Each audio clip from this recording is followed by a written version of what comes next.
কেন্দ্রীয় স্বরাষ্ট্রমন্ত্রী অমিত শাহর চার্জশিট নিয়ে বিষ্ণুপুরে বিজেপির সাংবাদিক সম্মেলন। ইতিমধ্যেই স্বরাষ্ট্রমন্ত্রী অমিত শাহ রাজ্যে এসে চার্জশিট পেশ করেছেন তৃণমূল সরকারের বিরুদ্ধে। সেই চার্জশিট নিয়েই এলাকার মানুষের কাছে পৌঁছচ্ছেন বিজেপি কর্মী সমর্থকরা।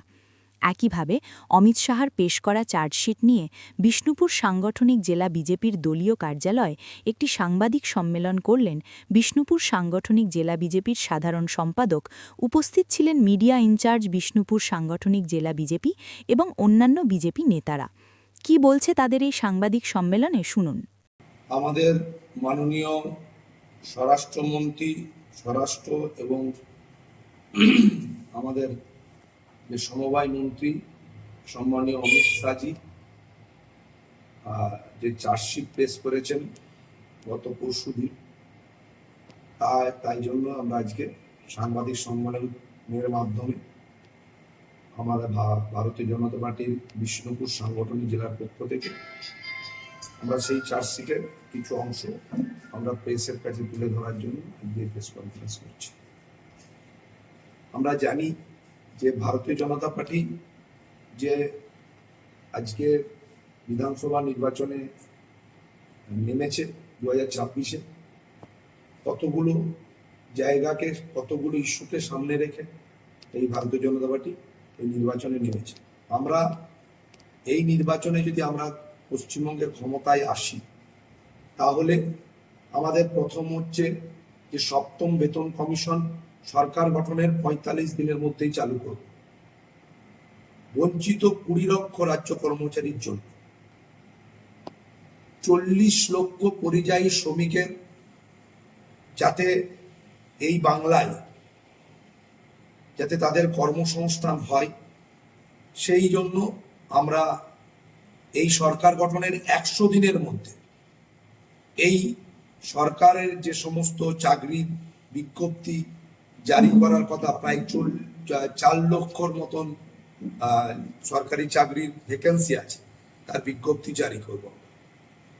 আমরা চা সুন্দরী প্রকল্পের মাধ্যমে যাতে চা শ্রমিকরা কোনো রকম ভাবে প্রতারিত না হয়, সেই জন্য আমরা সমবায় পদ্ধতির মাধ্যমে চা শ্রমিকদের কাছ থেকে নির্দিষ্ট হারে চায়ের যে পাতা কেনা হয় সেই পাতা কেনা হবে, যাতে না এই সমস্ত প্রক্রিয়াটা সরকারের কোনো সম্পূর্ণ নজরদারিতে হবে। এটা এখানে কোনো রকম ভাবে চা শ্রমিকরা যাতে কোনো রকম ভাবে প্রতারিত না হয়।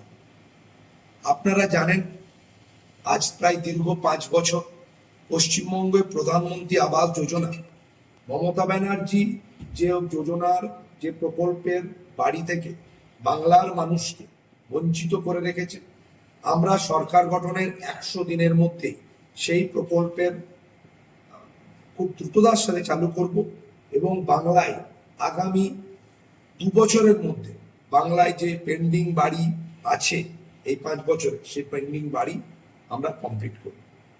এছাড়াও এই বাংলায় যে সমস্ত শিল্প কলকারখানা, আমরা জানি 34 বছরের তোলাবাজি, 34 বছরের তালাবাজি আর 15 বছরের তোলাবাজির জন্য পশ্চিমবঙ্গ ছেড়ে প্রায় 6688টি কোম্পানি চলে গেছে। আমরা আগামী দিনে পশ্চিমবঙ্গ বিনিয়োগের অন্যতম শ্রেষ্ঠ জায়গা হয়ে উঠবে, সেই প্রতিশ্রুতি রাখছি। কারণ আগামী দিনে সরকার পশ্চিমবঙ্গের আইন শৃঙ্খলা থেকে শুরু করে পশ্চিমবঙ্গের শিল্প পরিকাঠামোকে উন্নততর তৈরি করার জন্য আমরা যে সরকার গঠন করার পরেই যে বাজেট করব, সেই বাজেটেই আমাদের সমস্ত পরিকল্পনা তুলে ধরব। রাজ্যের নিম্নগামী যে স্বাস্থ্য পরিষেবা, সেই নিম্নগামী অর্থাৎ স্বাস্থ্য পরিষেবা যে গ্রামে গ্রামে যে ছোট ছোট স্বাস্থ্য কেন্দ্রগুলো আছে, সেই কেন্দ্রগুলোর বেশিরভাগই ইনফ্রাস্ট্রাকচার যে একদম নষ্ট হয়ে গেছে, সেখানে ডাক্তার ঠিকমতো পৌঁছায় না বা ডাক্তারের ঠিকমতো রোগী দেখেন না। সেই স্বাস্থ্য পরিকাঠামো থেকে শুরু করে পশ্চিমবঙ্গের যে সমস্ত হসপিটালগুলোতে যে আজকে যে স্বাস্থ্য অর্থাৎ ডাক্তার ছাড়া যে নিয়োগ, অর্থাৎ যেখানে কর্মচারী অর্থাৎ যে টেকনিক্যাল স্টাফ নিয়োগ থেকে শুরু করে সেখানে কর্মচারী নিয়োগ দ্রুততার সাথে আমরা কাজ চালু করব। আপনারা জানেন পশ্চিমবঙ্গ সরকারি যে হসপিটালগুলো আছে নামেই সেগুলো সুপার স্পেশালিটি হসপিটাল নাম দিয়ে চালাচ্ছে, কিন্তু সেই সমস্ত হসপিটালগুলোতে প্রকৃতভাবে স্বাস্থ্য পরিকাঠামোর প্রচুর অভাব আছে। কারণ সেখানে ল্যাব অ্যাসিস্ট্যান্ট নেই, আপনারা জানেন সেখানে বায়োকেমিস্ট্রির ঠিকমতো নিয়োগ হয়নি। আমরা এটা খুব দ্রুততার সাথে চালু করব এবং পশ্চিমবঙ্গে প্রায় 8,000 স্কুল বন্ধ হয়ে গেছে। সেই 8,000 স্কুল বিষয়ে আমরা সচেষ্ট হব যাতে সেই স্কুলগুলো খোলা যায় এবং পশ্চিমবঙ্গের যে সরকারি মাধ্যমের স্কুলগুলো তার পরিকাঠামোগত উন্নয়ন এবং সেগুলোর আধুনিকীকরণের মাধ্যমে সেই স্কুলগুলোতে যাতে ছাত্ররা আসে তার ব্যবস্থা করব।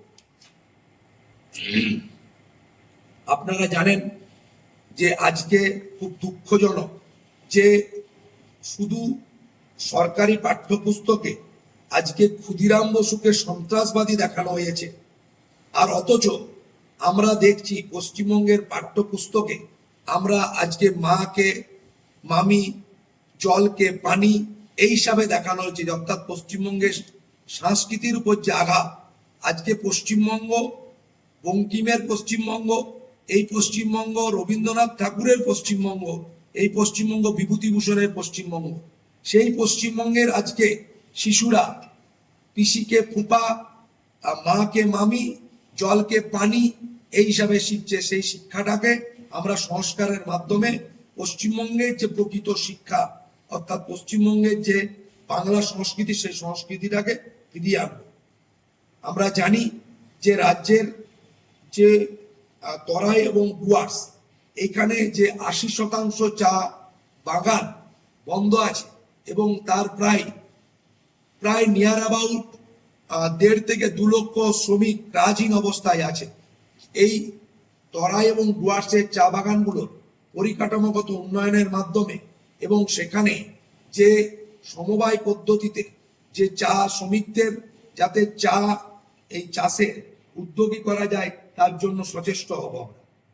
আমরা পশ্চিমবঙ্গের উড়ালপুল বিপর্যয়ে ফলে এবং কলকাতায় যে সমস্ত উড়ালপুলগুলো আছে সেগুলো আজকে মৃত্যু ঘন্টা বেজে গেছে।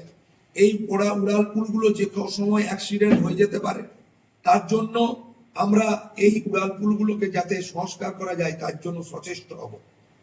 পশ্চিমবঙ্গে জমি জটে পশ্চিমবঙ্গ এবং বাংলাদেশে যে আমাদের সীমান্ত আছে সেই 600 কিলোমিটার সীমান্ত যাতে খুব তাড়াতাড়ি বেড়া দিয়ে সুরক্ষিত করা যায় তার জন্য ভারতীয় জনতা পার্টি সরকার সচেষ্ট হবে, নেতৃত্বের সরকার সচেষ্ট হবে।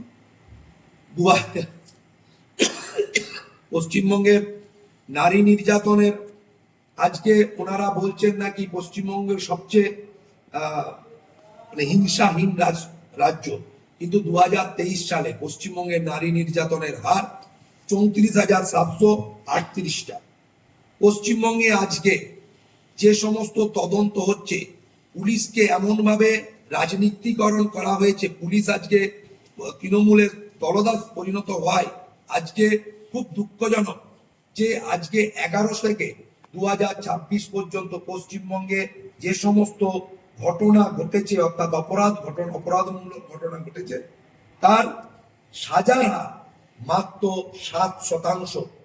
আমরা আগামী দিনে পশ্চিমবঙ্গে যাতে নারী সুরক্ষিত থাকে